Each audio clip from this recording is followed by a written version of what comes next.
আজকের আলোচনার বিষয় হচ্ছে কলিযুগদত্ত এবং কল্কি অবতার ও কলির বিষয়ে কিছু প্রাসঙ্গিক আলোচনার যে সূত্রপাত করেছিলাম তার দ্বিতীয় পর্ব। আজকে প্রথম পর্ব জানিয়েছি, তোমরা দেখেছ, এই দ্বিতীয় পর্ব শোনো।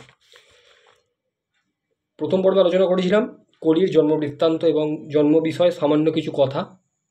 আজ আলোচনা করতে চলেছি পৃথিবীতে কলি কীভাবে এলেন। বলা যায় এটি হলেন, এবং যে যুগের মধ্য দিয়ে আমরা এগিয়ে যাচ্ছি সেই যুগের নাম এক ভয়ঙ্কর অসুরের নামে কি করে হলো, এর অলক কী কাহিনী লুকিয়ে আছে তাই জানবো আজকের আলোচনায়। আজ আপনাদের মন দিয়ে শুনুন, অনুধাবন করুন, অনুভব করুন, অনেক অনুভূতি লাভ হবে, এটুকু বলতে পারি। মহাভারতের মহাযুদ্ধের পর মহারাজা পরীক্ষিতের নেতৃত্বেই এক নতুন যুগের সূচনা হয়। এবার প্রশ্ন হয়তো থাকবে, মহারাজা পরীক্ষিত কে, কী পরিচয়? মহাভারতের যুদ্ধের সাথেই আর কিসের সম্পর্ক মহারাজ পরীক্ষিতের? যুদ্ধক্ষেত্রে অর্জুন পুত্র অভিমন্যু যুদ্ধক্ষেত্রে যুদ্ধ করতে যান। সেই সময় তার স্ত্রী উর্মিমালা সন্তান সম্ভবা ছিলেন। সেই মহাযুদ্ধে দুর্যোধন এবং সমগ্র কৌরব সহ তাদের সঙ্গীদের একত্র আক্রমণে যুদ্ধক্ষেত্রেই চক্রব্যূহে নৃশংসভাবে হত্যা হতে হয়, মারা যেতে হয় এই বীর যোদ্ধা অভিমন্যুকে। মহাভারতের যুদ্ধেই উনি শহীদ হন। অভিমন্যুকে খুব অল্প বয়সেই এই পৃথিবী থেকে ত্যাগ করে চলে যেতে হয়। এই অভিমন্যুরই সন্তান হলেন মহারাজা পরীক্ষিত, যার জন্যই এই যুগের সূত্রপাত। তিনি ধারক ও বাহক। এক কথায় বলা যেতে পারে যে ঘটনাটা কি ঘটেছিল, সদাচারী সাত্ত্বিক রাজা পরীক্ষিতের অভ্যাস ছিল নিত্যদিন ব্রহ্ম মুহূর্তে একাকী ঘোড়ায় চেপে নগর পরিক্রমা করা। সেই মতো প্রত্যেক দিনের ন্যায় তিনি বেরিয়েছিলেন রাজবাড়ি থেকে কিছু দূর।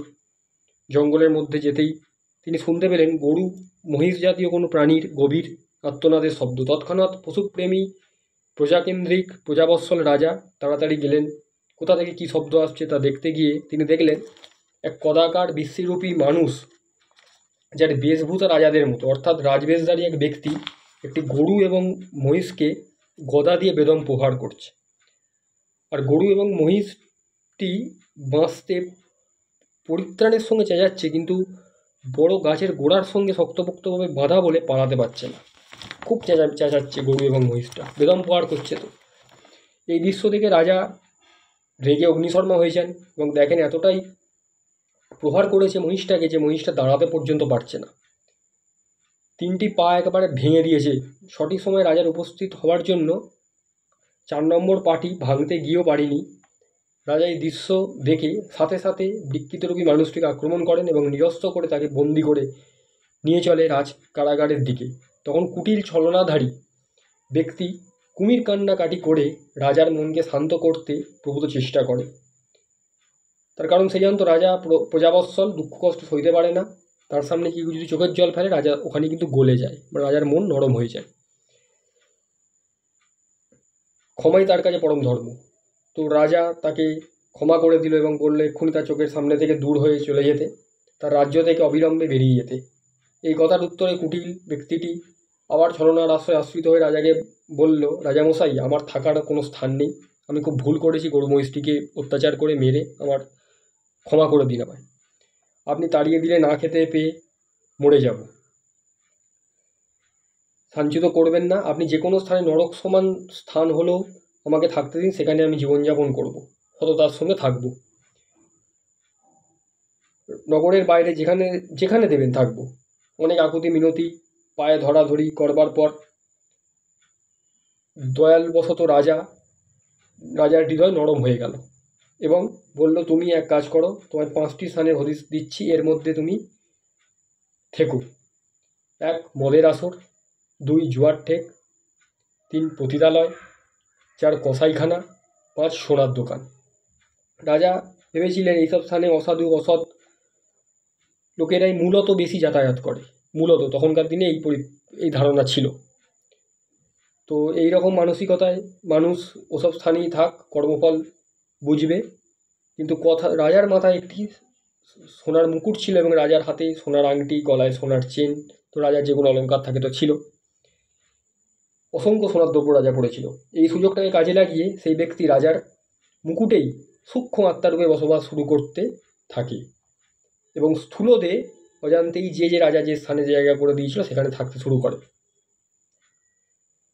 সে নির্বিবাহী বসবাস করতে থাকলো, রাজার মুকুটে বসে সে রাজাকে বশীভূত করে এবং মোহগ্রস্ত করে দিনের পর দিন তাকে ভুল পথে পরিচালিত করতে থাকে। অর্থাৎ রাজার ধর্মবোধ, সততা, ন্যায়কে হত্যা করে তিলে তিলে, অধর্মের বীজ বপন করে রাজার মধ্যে। ধার্মিক রাজা হয়ে ওঠে অধার্মিক, রাজার মানসিকতায় রাজা হয়ে ওঠে অত্যাচারী, স্বার্থপর, প্রজা পীড়নকারী এক রাজায়।